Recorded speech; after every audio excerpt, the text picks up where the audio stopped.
Operation Tel Aviv ১-১২ David বেন-গুরিয়নের বাড়ি। এমিলিয়ার কক্ষ। একটি ড্রয়িং রুম, একটি বাথরুম ও একটি বেডরুম নিয়ে এমিলিয়ার নিজস্ব জগৎ। গ্রীষ্মীয় মেয়ে ভোনাস এই জগতে এমিলিয়ার একমাত্র সঙ্গী ও পরিচারিকা। পিতা ও মাতা এখানে আসেন, কিন্তু সেটা কতকটা রুটিন সফরের মতো। তেল আবিব বিশ্ববিদ্যালয়ের ছাত্রী এমিলিয়াকে তারা অবাধ বিচরণের সুযোগ দিয়েছেন। রাত ৯:৩০। বেশ গরম বাইরে, কিন্তু সেন্ট্রালি এয়ার কন্ডিশনড বাড়িতে গরমের কোনো চিহ্ন নেই। এমিলিয়া পড়ার টেবিলে বসে, কিন্তু বইতে মন বসাতে পারল না। মন এলোমেলো, বিশৃঙ্খল। শয্যায় গিয়ে সে শুয়ে পড়ল। চোখ বুজে সে মনকে ভাবনাহীন করতে চাইল, কিন্তু পারছে না। সে খোঁচার মতো বিচ্ছে শুধু। এমিলিয়ার মা ঘরে ঢুকলেন। মুহূর্তকাল দাঁড়িয়ে তিনি একবার পড়া টেবিলের দিকে আর একবার শাইতা এমিলিয়ার দিকে চাইলেন। তারপর গিয়ে বসলেন এমিলিয়ার পাশে। ধীরে ধীরে তিনি এমিলিয়ার কপালে হাত রেখে বললেন, অসুখ করেনি তো মা? চমকে উঠল এমিলিয়া। নিজেকে সামলে নিল সে। নিজের কপালে রাখা মায়ের হাতটি তুলে নিয়ে বলল, না মা, অসুখ করেনি। এমন অসময়ে শুয়ে কেন তুমি? মায়ের কথায় তখন আশঙ্কার সুর। ভালো লাগছে না কিছু, তাই শুয়ে আছি মা। এই ভালো না লাগাটাই তো অসুখ মা। তাছাড়া বেশ কিছুদিন থেকে দেখছি তুমি বাইরে কোথাও তেমন বের হও না, ঘরেই শুয়ে থাকো। কিছুক্ষণ থামলেন এমিলিয়ার মা। বললেন, না হয় গিয়ে একবার ইউরোপ ঘুরে এসো। এখন তো তেমন পড়াশোনার চাপ নেই। না মা, তোমরা কিছু ভেবো না, আমি ভালো আছি। ঘরে বসে পড়ি? বেড়াতে তেমন ভালো লাগছে না। হাসিতে মুখ রাঙিয়ে বলল এমিলিয়া, তাই ভালো মা। দিনকাল ভালো যাচ্ছে না। ঘরে বাইরে শত্রু আজ শ্বাসরোধ করতে চাইছে আমাদের। আচ্ছা মা, শান্তি কি আসবে না? আমরা শত্রুকে বন্ধু বানাতে পারব না? কেমন করে? শত্রুরা যদি শত্রুতা না ছাড়তে চায়, কিন্তু আমরা তো শত্রুতা ছাড়ছি না। কেমন করে? যেসব আরব মুসলমানকে আমরা তাদের ঘরবাড়ি থেকে তাড়িয়েছি, তাদেরকে ফিরিয়ে এনে যথাযোগ্য অধিকার আমরা কেন দিচ্ছি না? যথাযোগ্য কি অধিকার মা? দেশের শাসন ও আইন প্রণয়নের অধিকার। এমিলিয়ার মা হাসলেন, বললেন, পাগল মেয়ে, ওদেরকে দেশের শাসন ও আইন প্রণয়নের অধিকার দিলে ইসরায়েলের সন্তানরা দাঁড়াবে কোথায়? কেন, আমরা যেহেতু সংখ্যালঘিষ্ঠ, তাই সংখ্যালঘিষ্ঠের অধিকারই প্রাপ্য। কিন্তু জার্মানিতে সংখ্যালঘিষ্ঠ ইহুদিদের অবস্থার কথা তুমি কি জানো না? জানি, কিন্তু তাই বলে আরব মুসলমানদেরকে হিটলারের আসনে বসাবার কি কোনো যুক্তি আছে মা? নিশ্চয়। তুমি নিশ্চয় জানো মুসলমানদের পয়গম্বর মুহাম্মদ কেমন করে ইহুদিদেরকে প্রথমে মদিনা, তারপর খায়বর, সর্বশেষ তাদের আরব থেকে বিতাড়িত করেছিলেন। কিন্তু মা, নবী মুহাম্মদ কি বিনা কারণে ইহুদিদের বহিষ্কার করেছিলেন? ইসলামের নবীর সাথে তাদের সম্পাদিত চুক্তি ৩ বার ইহুদিরা ভঙ্গ করেছে এবং বিশ্বাসঘাতকতা করেছে। এরপর তারা মদিনা থেকে বহিষ্কৃত হয় এবং খায়বরে আশ্রয় পায়। কিন্তু খায়বরকে ঘাঁটি করে আবার তারা ষড়যন্ত্র ও বিশ্বাসঘাতকতার পথ অনুসরণ করল। এরপর তাদের আরব থেকে বিতাড়িত করা ছাড়া উপায় ছিল কি? এমিলিয়ার মা আবার মুখ টিপে হাসলেন। বললেন, যে কারণে নবী মুহাম্মদ ইহুদিদেরকে বিতাড়িত করেছিলেন, সে কারণেই আমরা আরব মুসলমানদের বিতাড়িত করেছি। কিন্তু মা, উভয় স্থলে তো একরকম কার্যকারণ নেই। নবী মুহাম্মদ পৌত্তলিকদের ধর্মান্তরিত করে স্বাভাবিকভাবেই মদিনা ও আরবের মালিক হয়েছিলেন। মালিকানা তিনি ইহুদিদের কাছ থেকে কেড়ে নেননি। অন্যপক্ষে আমরা আরব মুসলমানদের বিতাড়িত করে তাদের দেশ ফিলিস্তিনকে ইসরায়েল রাষ্ট্র বানিয়েছি। তোমার কথা ঠিক এমি, কিন্তু আমাদের জাতির স্বার্থে এর প্রয়োজন ছিল এবং ভবিষ্যতেও থাকবে। এক জাতির প্রয়োজনে অপর জাতির ধ্বংসসাধন কেমন সুবিচার মা? রূঢ় বাস্তবতার সাথে তোমাদের পরিচয় নেই মা। অবিচার সবসময় অবিচার নয়। কিন্তু মা, অন্যায় করে যাদের অধিকার হরণ করা হল, তারা কি অধিকার প্রতিষ্ঠার চেষ্টা করবে না? আমাদের প্রধানমন্ত্রী স্যামুয়েল শার্লট রাশিয়ায় জন্মগ্রহণ করে আমেরিকায় প্রতিপালিত হয়ে হঠাৎ উড়ে এসে ইসরায়েলের নিয়ামক হয়ে বসার অধিকার যদি পায়, তাহলে বংশপরম্পরায় বসবাসকারী আরব মুসলমানরা তাদের অধিকার প্রতিষ্ঠার জন্য তো এগিয়ে আসবেই। হ্যাঁ, এটা তারা করছে। সুতরাং আমরা শান্তির আশা কেমন করে করতে পারি? এমিলিয়ার মা কোনো উত্তর দিলেন না। কিছুক্ষণ গম্ভীরভাবে থেকে পরে ধীরে ধীরে বললেন, শান্তির সম্ভাবনা যে নেই, প্রতিটি ইসরায়েলি তা জানে। কৌশল আর শক্তির বলেই তারা এদেশে প্রতিষ্ঠা লাভ করেছে। শক্তি ও কৌশলের আশ্রয় নিয়েই তাদেরকে টিকে থাকতে হবে। শুধু টিকে থাকাই নয়, তাদের থাবাকে আরও মজবুত ও বিস্তৃত করতে হবে। মায়ের দিকে এমিলিয়া পলকহীন দৃষ্টিতে চেয়েছিল। তার মায়ের কথা সেদিন ওসেয়ান কিং জাহাজে শোনা ইসরায়েলি মন্ত্রীর বক্তব্যের সাথে হুবহু মিলে যাচ্ছে। তাহলে প্রতিটি ইসরায়েলি কি আরব ভূমিতে তাদের সাম্রাজ্য প্রতিষ্ঠার স্বপ্নে বিভোর? আত্মরক্ষাকারী জাতি বলে পরিচয়দানকারী ইসরায়েলিদের এ কি বিভৎস সাম্রাজ্যবাদী রূপ? শিউরে উঠল এমিলিয়া। এমিলিয়ার গম্ভীর আত্মস্থ ভাবের দিকে চেয়ে এমিলিয়ার মা হেসে বললেন, ভালো যুক্তি শিখেছ এমি। তোমার আব্বা খুব খুশি হতেন শুনলে। কিন্তু সেন্টিমেন্ট দিয়ে সবকিছু বিচার করলে ভুল করবে। জাতির বৃহত্তর প্রয়োজন ও মঙ্গলের জন্য এমন অনেক কিছু করতে হয় যা নীতিশাস্ত্র অনুযায়ী অবিচার আর অন্যায়ের পর্যায়ে পড়ে। এমিলিয়া বলল, এটাই যদি জাতীয় নীতি হয় মা, তাহলে হিটলারকে দোষ দেওয়া যায় কেমন করে? নুরেমবার্গ বিচারের প্রহসনই বা তাহলে করা হল কেন? জার্মান জাতির পরম সুহৃদ নাজিদেরকে অমানসিক নির্যাতন আর শাস্তিরই বা শিকার হতে হল কেন? জাতীয় দায়িত্ব যখন কাঁধে আসবে তখনই সব বুঝতে পাবে মা, বলে উঠে দাঁড়ালেন এমিলিয়ার মা। বললেন, তাড়াতাড়ি খেতে এসো। এমিলিয়ার মা চলে গেলেন। রাত 11টা। নাইট গাউন পরার জন্য এমিলিয়া ড্রেসিং রুমে ঢুকেছে। হঠাৎ ঘরের মেঝেতে কিছু পতনের শব্দ শুনতে পেল সে। পার্টিশন ডোরে মুখ বাড়াল এমিলিয়া। মেঝেতে দাঁড়িয়ে আছে মাহমুদ।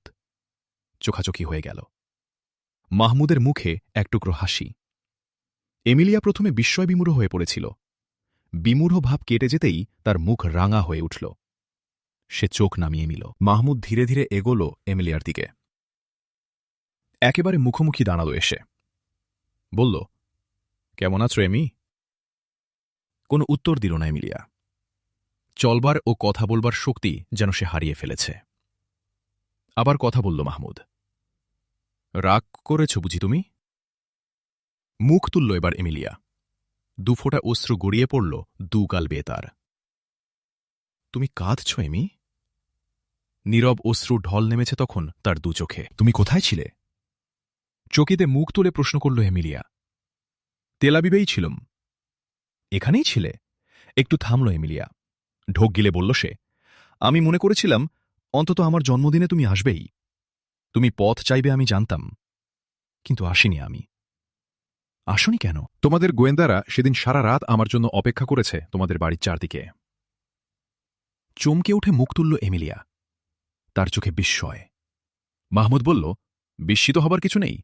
সেই রাতের ঘটনার পর থেকে সিনবেথের গোয়েন্দারা তোমার ওপর চোখ রেখেছে, আমাকে ধরার জন্য। তারা নিশ্চিত ছিল জন্মদিনে আমি আসবই। ওরা তাহলে সন্দেহ করছে আমাকে? সন্দেহ নাও হতে পারে। হতে পারে ওরা নিশ্চিত হতে চেয়েছিল। তোমার জন্মদিনের পর ওরা কিন্তু আর তোমাদের বাড়িতে পাহারায় আসছে না। তুমি এসে ফিরে গিয়েছিলে? না এমি, পা বাড়ালে আমি আসতামই। তোমাদের গোয়েন্দারা আমার পথ রোধ করতে পারত না। কিন্তু আমি চাইনি অপ্রীতিকর কিছু ঘটুক। চেয়েছি কোনো সন্দেহই যাতে তোমাকে স্পর্শ না করে। কোনো পথ না পেয়ে শেষে আমাদের বাড়িতেই পাহারা বসাতে হল। এমন অসহায় যে ইসরায়েল গোয়েন্দা বাহিনী আমি ধারণা করিনি কোনোদিন। বলে এমিলিয়া মৃদু হেসে বলল, তোমাকে বসতে বলিনি পর্যন্ত। বসবে, চলো। মাহমুদ সোফায় গিয়ে বসল। সোফার উপর কোনই দুটি ঠেস দিয়ে সোফার পেছনে দাঁড়াল এমিলিয়া। মাহমুদের মাথা এমিলিয়ার গায়ে অনেকটা যেন ঠেস দিল। মাহমুদ মাথাটা একটু সরিয়ে নিল। জানো, একটা সুখবর দিতে পারি, বলল এমিলিয়া। কি সুখবর? বলল মাহমুদ। বলবো না। আগে বলো, বিনিময় কি হবে? মাহমুদ বলল, কেমন সুখবর না শুনলে কেমন পুরস্কারের যোগ্য হবে কি করে বুঝব? কেন বলতে পারো না? যা চাইবে তাই? বেশ, যা চাইবে তাই। এমিলিয়া কিছুক্ষণ চুপ করে রইল। তার দু হাতের আঙুলগুলো তখন মাহমুদের জামার কলার নিয়ে খেলা করছিল। সে ধীরে ধীরে বলল, জানো, সেদিন আমি গাজায় গিয়েছিলাম। ওখানকার মোহাম্মদান বুক স্টোর থেকে towards understanding Islam, rights of non Muslims in Islamic state, Islam in theory and practice বই 3টি কিনে এনেছি। এর মধ্যে টুয়ার্ডস আন্ডারস্ট্যান্ডিং ইসলাম বইটি শেষ করে ফেলেছি। ইসলাম ইন থিওরি অ্যান্ড প্র্যাকটিস বইটি পড়তে শুরু করেছি। মাহমুদের প্রতি ধমনীতে প্রতিটি রক্তকণিকায় আনন্দের স্রোত বয়ে গেল। আল্লাহ তার প্রার্থনা মঞ্জুর করেছেন। মাহমুদ বলল, টুয়ার্ডস আন্ডারস্ট্যান্ডিং ইসলাম, ইসলামকে জানার জন্য প্রাথমিক স্তরের একখানা অতি উৎকৃষ্ট বই। কেমন লাগলো এমি? বারে, ভুলে যাচ্ছ কেন? আগে আমার পুরস্কার, পরে তোমার প্রশ্নের উত্তর। কি চাও বলো? মাহমুদ বলল হেসে। চাইব না, তুমিই বলো, কি দেবে তুমি? তোমার ওই খবর আমাকে যতখানি খুশি করেছে তার কোনো তুলনা আমার জীবনে নেই এমি। তোমার একটি প্রাপ্যের কথাই আমার মনে পড়ছে, কিন্তু এ বই সামান্য। এমিলিয়ার শুভ্র গালে এক ঝলক রক্তিম স্রোত বয়ে গেল। বলল সে, বলোই না, শুনি। মাহমুদ এমিলিয়ার 2টি হাত তুলে নিল হাতে। ধীর, গম্ভীর স্বরে বলল, ইসরায়েল রাষ্ট্রের অন্যতম প্রতিষ্ঠাতা, ইসরায়েলের এককালীন প্রধানমন্ত্রী এবং বিশ্ব ইহুদিবাদের নেতৃস্থানীয় মস্তিষ্ক ডেভিড বেন গুরিয়ানের একমাত্র নাতনি এমিলিয়া, তুমি। তুমি কি সব ত্যাগ করে গোড়া মুসলিম মাহমুদকে নিয়ে সুখী হতে পারবে? এমিলিয়া কোনো উত্তর দিল না। 2 হাতে মুখ ঢেকে কপালটা এলিয়ে দিয়েছে সোফার উপর। মাহমুদ একটু ঘাড় ফিরিয়ে জিজ্ঞেস করল, কই, উত্তর দিলে না? তার ঠোঁটের কোণায় হাসি। এস, আবার জিজ্ঞেস করা হচ্ছে? দেওয়ার কথা তুমি দিয়েছ, যে নিয়েছে সে রাখুক বা ফেলে দিক। তোমার কি? আমার কিছু নয়, কিন্তু একনলেজমেন্ট বলতে একটি জিনিস আছে। হাসল মাহমুদ। না, তুমি নিষ্ঠুরের মতো ডুব মেরে থাকো, কিছু পাবে না তুমি। বলে সরে যাচ্ছিল এমিলিয়া, একটি হাত ধরে তাকে আটকিয়ে তার দিকে পরিপূর্ণ 2টি চোখ তুলে ধরে মাহমুদ বলল, একটি কঠিন জীবন তুমি বেছে নিলে এমিলিয়া। লেলিহান অগ্নিশিখার উপর দিয়ে আমাদের চলার পথ। পথের শেষ কোথায় আমরা জানি না। এমিলিয়া মাহমুদের কাছে একটু সরে এল। কয়েক মুহূর্তের জন্য তার চোখ 2টি বন্ধ হয়ে এল। তারপর চোখ খুলে সে বলল, আজ থেকে এমিলিয়াকে তোমাদের একজন বলে মনে করো মাহমুদ।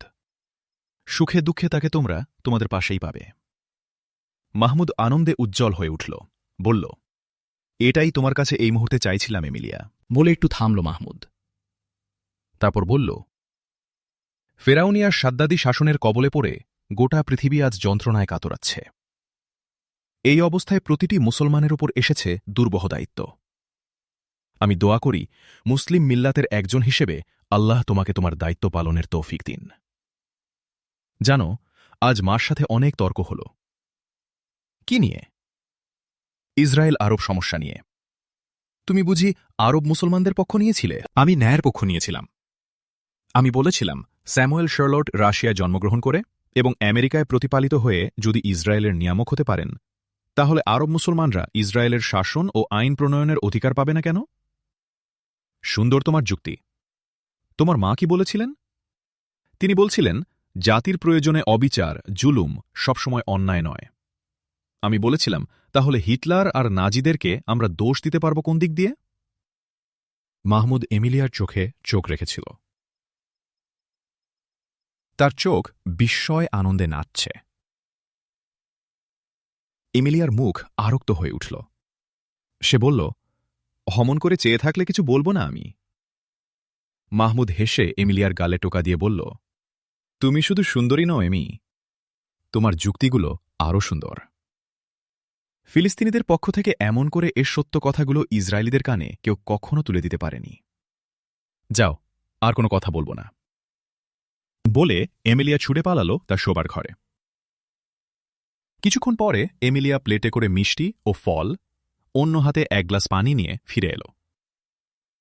মাহমুদ বলল, রাত দুপুরে কি করছো এমি? কি করব, সময় যে তোমাকে পাই না। সে আমার দোষ বটে। দোষ তোমার নয়, আমার ভাগ্যের। তা বটে, তা না হলে একজন নিশাচর মানুষ ভাগ্যে জুটবে কেন? অতএব কোনো আপত্তি তো আর চলে না। হাসল এমিলিয়া। টেবিলে প্লেট সাজিয়ে মাহমুদের সামনে এগিয়ে দিয়ে বলল, নাও, আর দেরি নয়। মাহমুদ বলল, জানি, আপত্তি চলবে না, কিন্তু তোমাকেও বসতে হবে এমি। খাবার প্লেট শেষ করল দুজনে। খাবার প্লেট সরিয়ে রেখে মাহমুদের পাশে বসল এমিলিয়া। বলল, আচ্ছা মাহমুদ, আমি পড়েছি বিশ্বব্যাপী প্রতিষ্ঠা ইসলামের চূড়ান্ত লক্ষ্য। সুতরাং ইসলাম চরিত্রগতভাবে সম্প্রসারণমুখী।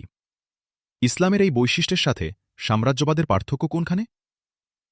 মাহমুদ বলল, রাজনৈতিক ও অর্থনৈতিক স্বার্থ হাসিলই সাম্রাজ্যবাদের মূল লক্ষ্য। বিজিত জাতির উপর বিজয়ী জাতির রাজনৈতিক ও অর্থনৈতিক প্রভুত্ব প্রতিষ্ঠাই সাম্রাজ্যবাদের একমাত্র কাম্য বিষয়। অন্যপক্ষে ইসলাম এক মতাদর্শের নাম। যেহেতু বিশ্বের মানুষের জন্য বিশ্বস্রষ্টার এটি মনোনীত জীবনবিধান, তাই বিশ্বের মানুষের সার্বিক কল্যাণ এর মধ্যেই নিহিত। সুতরাং বিশ্বব্যাপী প্রতিষ্ঠার চূড়ান্ত লক্ষ্য। বিশ্বব্যাপী প্রতিষ্ঠার মাধ্যমে সে মানুষের কল্যাণ করতে চায়। এক জাতির স্বার্থোদ্ধার বা অন্য জাতির ক্ষতিসাধন করা তার লক্ষ্য নয়। মুসলমান কখনও তার ব্যক্তিগত শাসন প্রতিষ্ঠা কিংবা মানুষকে নিজের গোলামে পরিণত করা এবং তাদের কঠোর শ্রমলব্ধ অর্থ অবৈধভাবে কেড়ে নিয়ে দুনিয়ার বুকে নিজের স্বর্গসুখ রচনার জন্য যুদ্ধ করে না। আর মুসলমান হিসেবে এসবের জন্য সে সংগ্রামও করতে পারে না। দুনিয়ার কোনো প্রান্তের কোনো দেশের বা কোনো জাতিরকে এসে শাসন ক্ষমতায় বসল, তা নিয়েও ইসলামের কোনো মাথা ব্যথা নেই। ইসলাম শুধু দেখে সে মঙ্গল ধর্ম ইসলামের অনুসারী কিনা। বিজয়ী ও বিজিত বলে মানুষের মধ্যে কোনো বিভেদের দেয়াল তুলে দেয় না ইসলাম। মুসলমানরা যখন তাদের সংগ্রামে জয়লাভ করে রাষ্ট্র ক্ষমতার মালিক হয়, তখন মুসলিম শাসকদের উপর এক বিরাট দায়িত্ব এসে চেপে বসে। এর ফলে ওই বেচারাদের রাতের ঘুম ও দিনের আরাম পর্যন্ত হারাম হয়ে যায়। ইসলামী রাষ্ট্রের শাসকের চেয়ে বাজারের একজন নগণ্য দোকানদারের অবস্থা অনেক ভালো হয়ে থাকে। সে দিনের বেলা খলিফা বা শাসকের চেয়ে বেশি উপার্জন করে এবং রাতের বেলা নিশ্চিন্তে আরামে ঘুমাতে পারে। কিন্তু খলিফা বেচারা না, তার সমান উপার্জন করার সুযোগ পায়, না পায় রাতের বেলায় নিশ্চিন্তে ঘুমানোর অবসর। দৃশ্যত সাম্রাজ্যবাদও দেশ জয় করে, কিন্তু উভয়ের প্রকৃতিতে আসমান জমিন পার্থক্য বিদ্যমান। মাহমুদের কথাগুলো যেন এমিলিয়া গোগ্রাসে গিলছিল। বলল সে, কিন্তু এমন কোকলান রাষ্ট্রের নমুনা আজ কোথায় মাহমুদ? এর হুবহু নমুনা কোথাও হয়তো খুঁজে পাবে না এমি। মুসলমানদের আদর্শ বিচ্যুতিই এর কারণ। এই আদর্শ বিচ্যুতির ফলে শুধু কল্যাণ রাষ্ট্রের বিলুপ্তি ঘটেছে তাই নয়, নির্যাতন আর গোলামির শৃঙ্খল নেমে এসেছে মুসলমানদের মাথায়। কয়েক লক্ষ ইসরায়েলির হাতে আমরা মার খাচ্ছি। তুর্কিস্তান ও আফ্রিকার বিভিন্ন দেশে আমরা গোলামি করছি অন্য জাতির। আবিসিনিয়া ও স্পেন থেকে আমাদের অস্তিত্ব মুছে গেছে।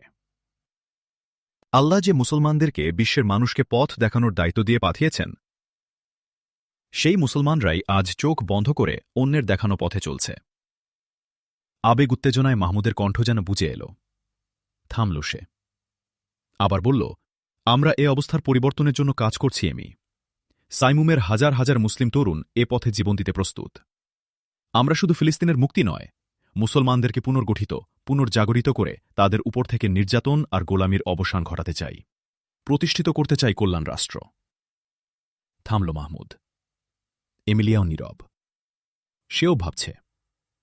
কিছুক্ষণ পরে সে বলল, মতাদর্শ হিসেবে কমিউনিজমও আন্তর্জাতিক চরিত্রের, সুতরাং ইসলামের সাথে তো সংঘর্ষ তার অবশ্যম্ভাবী। মাহমুদ হেসে বলল, দৃশ্যত তা বোঝায়, কিন্তু কমিউনিজমের উপর দিয়ে স্বাভাবিক নিয়মে যে পরিবর্তনের ঢেউ বয়ে যাচ্ছে, তাতে কমিউনিজম রূপ নিতে যাচ্ছে পুঁজিবাদে।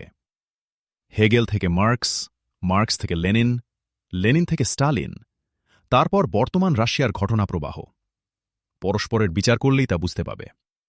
চীনও এ পথই ধরেছে। সুতরাং আপাতত কিছু সংঘর্ষ হলেও কমিউনিজম ইসলামের সাথে প্রতিযোগিতার যোগ্য নয় মোটেই। কিন্তু পরিবর্তন তো ইসলামেরও এসেছে, বলল এমিলিয়া। না এমি, পরিবর্তন ইসলামের নয়। পরিবর্তন এসেছে মুসলমানদের আচার আচরণে। কমিউনিজমের নির্মাতা মানুষ, মানুষ তার পরিবর্তন করতে পারে, কিন্তু ইসলাম মানুষের উদ্ভাবিত নয়। সুতরাং কোনো মানুষ তার পরিবর্তন ঘটাতে পারে না। আরও পড়াশোনা করো এমি, বুঝতে পারবে সব। মাহমুদ থামল। মাথা নত করে চুপ করে বসেছিল এমিলিয়া। কিছুক্ষণ পর ধীরে ধীরে মাথা তুলল সে। মাথা তুলতেই মাহমুদের সাথে চোখাচোখি হয়ে গেল। আবার চোখ নামিয়ে নিল এমিলিয়া। মুখ তার রাঙা হয়ে উঠেছে। বৈদ্যুতিক আলোর কোমল আভায় সেই রাঙা মুখ আরও উজ্জ্বল, আরও মায়াময়। মাহমুদ নরম স্বরে বলল, তোমার সুন্দর ওই মুখ মনকে স্বপ্নের জগতেতে নিয়ে যায়, কিন্তু তোমার মনের সত্যানুসন্ধিৎসা আবার ফিরিয়ে আনে মনকে বাস্তবে। স্বপ্ন আর বাস্তবের সমাহারে তুমি অপরূপ, এমি। এমিলিয়া দুহাতে মুখ ঢেকে বলল, যাও, মানুষকে খুব লজ্জা দিতে পারো। মাহমুদ হেসে বলল, যাবার সময় হলো এমি, এবার সত্যিই উঠতে হবে। এমিলিয়া বলল, বারে, তোমাকে বুঝি আমি যেতে বললাম? না বললেও যেতে হবে। কিন্তু এত তাড়াতাড়ি? রাত এখন 12টা, ওরা খুব ভাববে। ওরা কারা? আমার সহকর্মীরা। তুমি এখানে এসেছ, ওরা জানে? হ্যাঁ, জানে। আমরা কিছু গোপন করতে পারি না, এমি। প্রথম দিনই আমি এই বিষয়টি আমাদের হেডকোয়ার্টারে আমাদের অধিনায়ক আহমদ মুসাকে জানিয়েছি। তিনি কি বলেছেন? অধীর কণ্ঠে বলল এমি। তিনি বলেছেন, তুমি মুসলমান, এ কথা স্মরণ রেখে পথ চললে কোনো কাজেই তোমার ভুল হবে না। থামল মাহমুদ। আবার বলল, ইসলামের প্রতি তোমার অনুরক্তির কথা শুনলে তিনি খুব খুশি হবেন। এ কথাও জানাবে বুঝি? নিশ্চয়। আচ্ছা, তোমার সংগঠন যদি তোমাকে আমার থেকে দূরে থাকার নির্দেশ দিত? সংগঠন দ্বিমত পোষণ করতে পারে বা জাতির কোনো ক্ষতি হতে পারে এমন কোনো সিদ্ধান্ত আমি নিতে পারি না। এ কথা আমি যেমন জানি, আমার সংগঠনও তেমনি জানে। আচ্ছা, ধরো এমন সিদ্ধান্ত যদি নিত, আমি সংগঠনের সিদ্ধান্ত মেনে নিতাম। এমন নিষ্ঠুর হতে পারতে? কষ্ট হতো না? হয়তো হতো, কিন্তু জ্ঞান ও কর্তব্যের নির্দেশ সবচেয়ে বড়। এমিলিয়া হাসল, বলল, ভাগ্যবতী আমি, তাই না? মাহমুদ বলল, তুমি ভাগ্যবতী কিনা জানি না, কিন্তু আমার যাযাবর জীবনে তোমাকে পেয়েছি এক স্নিগ্ধ আলোর মতো। যখন ক্লান্ত হয়ে পড়ি, যখন দেহমন শান্তির সন্ধানে উন্মুখ হয়, তখন তোমার স্মরণ আমাকে শান্তি দেয়, এমি। দেহমনকে সজীব করে নতুন শক্তিতে। এমিলিয়া একটুক্ষণ চুপ করে রইল।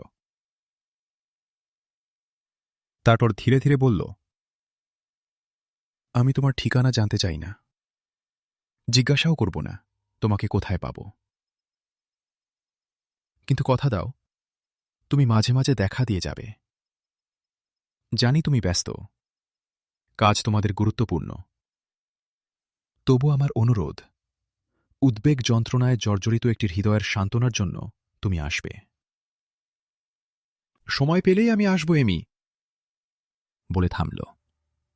তারপর বলল, আমার এবার যে উঠতে হয়।